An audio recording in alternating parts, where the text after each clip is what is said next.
There's a passage in 1 Samuel 17:47 that says this, and this is David, young David, just a lad, a teenager, and he's speaking. He said, "And all this assembly shall know that the Lord saveth not with the sword and the spear, for the battle is the Lord's, and he will give you into our hands." Now, of course, this is David speaking as he was facing the great giant Goliath. There's a battle going on between the Philistines on one side and the Israelites on the other. And this is symbolic of the battle that every young person must face here tonight, young and old. Because the Bible says in Galatians 5:17, "For the flesh lusteth or warreth against the Spirit, and the Spirit against the flesh."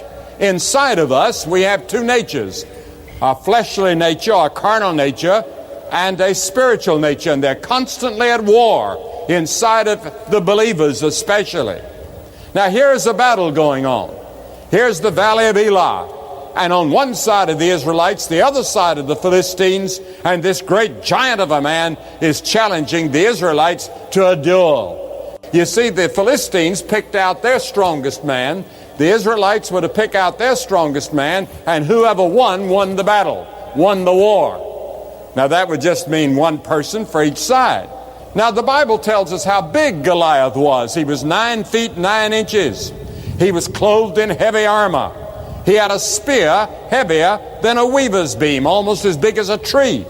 He defied the armies of Israel for 40 days. Nobody had the courage to go out and fight Goliath. The men of Israel were afraid. They were trembling as they stood on their side of the valley. Now there's a small young man. When I say young man, he was probably 15 or 16 years of age. And he had been watching his father's sheep while his brothers were out with the armies. And so his father said to him one day, "David, I want you to go visit your brothers and see how they're doing in the battle. And take these 10 loaves and 10 cheeses to them." And so David approaches the camp where they're camped, and he hears the challenge of Goliath, the giant, who says, "I defy the armies of Israel. This day give me a man that we may fight together." And David begins to ask questions. What in the world's going on? He said, "Who is this Philistine that he should defy the armies of the living God?" Now, you know, the world today faces some giants. We face giants of social injustice. We face the giants of wars that are being fought at this moment. We face the giants of AIDS that is about to wipe out one middle African country and is sweeping many parts of the world, and no cure in sight. We face the giants of energy crisis, an ozone crisis, the greenhouse crisis, poverty, starvation in Africa that we read about. All of these things are giants that the world faces right now. And we need God's help. We cannot solve these problems ourselves. And then there are individual giants that you face in your life. Young people today face giants. They have to battle with these giants every day. One of them is a desire for acceptance or peer pressure, the identity crisis, status, to be recognized. And all young people have this problem, especially in school. The peer pressure on you is so great to take that smoke or to take that crack. Just one dose of crack and you're hooked for life. And there seems to be no cure to it, and it's sweeping the country. And the drug problem is just like an invasion of an enemy army, except it's far worse. And we're at war, whether we like it or not, with drugs. And then young people have a longing for security. That's another giant that you face. While young people may be rebelling, they actually are wanting authority in their lives. You see, we were built for authority. Some philosophy will ultimately master you. Some ideology is going to direct your life. You're going to give yourself to someone or something to believe in. Jesus said no man can serve two masters. He said again in John 13:13, you call me Master and Lord, for so I am. In Christ there can be the authority that you've been searching for. Whether you like it or not, you really want authority. And that's one of the reasons many young people rebel. I can understand why they rebel against some of the parents that I see interviewed on television. Because they're not worthy to be parents. But there's also among young people a hunger to be loved. An American juvenile judge said some time ago, I've never had a wayward girl before me who was loved by her father. Joseph Goebbels was Hitler's propaganda minister and had almost as much to do with Hitler's rise to power as anyone else. He was a PhD from Heidelberg University, a very intellectual man, as were many of the Nazis. And yet he had polio, and he limped as he walked, and young people in the school would make fun of him. They called him the limping louse, and people didn't love him. They weren't attracted to him until one day this little man from Austria came along and put his arm around him and loved him and gave him a place and made him feel accepted and wanted. And he gave his life to Nazism. God does that for you. He comes and puts his arms around you and loves you. And he says, you can find a place with me. He that loveth me shall be loved of my Father, and I will love him, the scripture says. And he proved his love by giving his son to die for us on the cross. The apostle John said, behold, what manner of love the Father hath bestowed upon us. And the thing that I said yesterday, I'd like to repeat tonight. If you get nothing out of these meetings, out of this mission, I hope that you will remember that God loves you. He's interested in you. He has every hair of your head numbered. You are an individual before God whom he loves. And if you had been the only person in the whole world, his son would have died on the cross for you. Yes, he can be the authority. He can be the love. And then another giant that young people face is the problem of sex. A 24-year-old woman, a nice girl, a quiet social work student who wanted little more from life than to fall in love and someday have a family of her own. When she got involved with an older man in what she says was her first sexual relationship, the prospect of AIDS never even occurred to her. The relationship has been over now for 2 years. But she has been diagnosed as having AIDS-related complex. In the beginning, she says, I thought a lot about suicide. I thought, here I am. I just finished college. I'm ready to begin my life, and it's already all over. You see, sex is not a sin. Certain types of lust are a sin. There's certain types of lust that are not sin, because lust means desire. Desire to do the best you can is not sin, but when you desire something that is wrong, you see, man has taken something good and holy and corrupted it, and God's great gift has been perverted. And why does God say, thou shalt not commit adultery? Why does he say that? Does he not want us to have a good time? He does it to protect marriage. He does it to protect your body. He does it to protect you psychologically. Because you see, psychologically, you have that sense of guilt and emotional disturbances and insecurity, and you feel unloved. How can you face the giant of sex? Young people today, young men, they reach their peak at about 18 to 22 in their sexual desire. Women a little bit later. But all have it. It's a gift from God. But we've perverted it and we've misused it. And now we're beginning to pay for it in these terrible diseases and other things that are sweeping many parts of the world. How can you face this giant, this urge, this passion that you have, and still be true to God, and still be clean and pure? There's no way.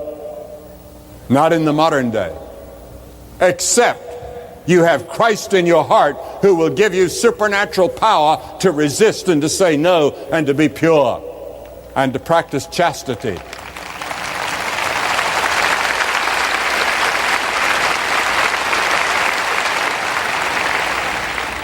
The marks of a Christian are self-control and self-discipline.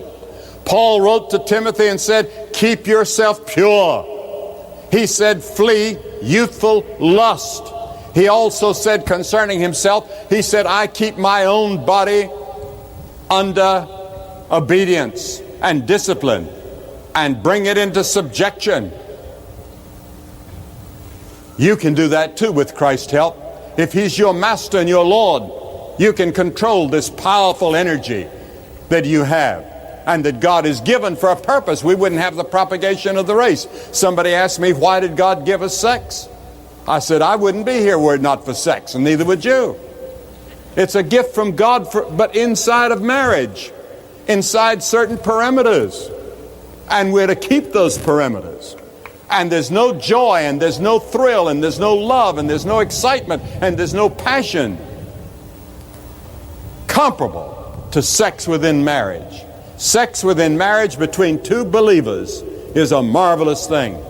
Yes, there are spiritual forces of evil in the world. There are spiritual forces of good in the world. And on one side is God. On the other side is the tempter, the devil, Satan. And there's a great battle going on in our world, and that battle is going on inside you too. And there's only one way to withstand the giants and to conquer the foe. Now notice that David was out-experienced. He'd never been in a battle. He was outnumbered because the giant Goliath had an armor bearer. He was outarmed. David had nothing but his slingshot. He was outweighed. And David said to Goliath, you come to me with a sword and a spear and with a shield, but I come to you in the name of the Lord of hosts, the God and the armies of Israel, whom you have defied. David had nothing but his faith in God. And you and I must go out with our faith in God, daily Bible reading and prayer, to meet the enemy that we must meet every day and every hour of every day. There's no let up. Satan never lets up. David went out clothed in the armor of God, depending on God and trusting in God. And David gets his sling and he stoops and he chooses in the little brook that was between the two armies, he chooses 5 round stones. Somebody says, why did he choose 5? He only needed 1. Well, there's a passage in 2 Samuel 21:22 that says that Goliath had 4 sons. And whether he was his sons or his brothers, David expected that as soon as he got through with Goliath, he'd have 4 of his family to deal with. And they might be giants too. And he was going to get ready for all of them. Now, 5 stones that you as young people ought to take with you. You take a personal faith in Christ. Notice personal. David had a personal relationship with God. And then a daily devotional life. And then a disciplined life. And a dedication to the service of other people. And preparedness. David had those. You can have those 5 stones in your little bag. A personal faith in Christ. A daily devotional life. A disciplined life. A dedication to the service of other people, and your preparedness, and you're ready to do battle with the enemy every day. Lincoln once said, I will prepare and someday my chance will come. You get prepared and someday your chance will come. And so the giant Goliath laughs and sneers and taunts David. And David said to him, this day will the Lord deliver you into my hand. And so David took his sling and he threw the stone, and it went right into the forehead of Goliath. And to the amazement of everyone, both Philistines and Israelites, he fell down dead. David didn't have a sword. So he reached over and he took Goliath's great big sword and he severed his head and took that head in his hand and carried it back to the armies of Israel. And the armies of Israel began to pursue the Philistines as the Philistines fled, and they won the battle that day because one young boy had faith enough to believe in God that God could do anything. And this young man had prepared in his youth. He'd made his decision as a boy to serve God at any cost. He made his decision to meditate on God night and day. He made his decision to live for God, to live a life of purity before God, in the strength of God. He knew he didn't have the strength, but with yielding to God, God would give him the strength. And in the same way, you cannot face the giants alone. You need Christ, and you can receive Christ into your heart tonight, or you can rededicate your life to Him tonight. I'm going to ask you to do that. We saw yesterday over 1,500 do what I'm going to ask you to do now. I'm going to ask you to get up out of your seat and come and stand in front of this stand and say, by coming, I do open my heart to Christ as Lord and Master and Savior. I want Him to forgive my past sins. I want to receive Him into my heart now. I want to follow Him and serve Him. I'd like to be a David where I am. You may be an older man. You may be a young man, a young woman, father, mother, young person. You get up and come. The Bible says, now is the time. Today is the day of salvation. For many of you, you may never be this close to the kingdom of God again. This is your moment.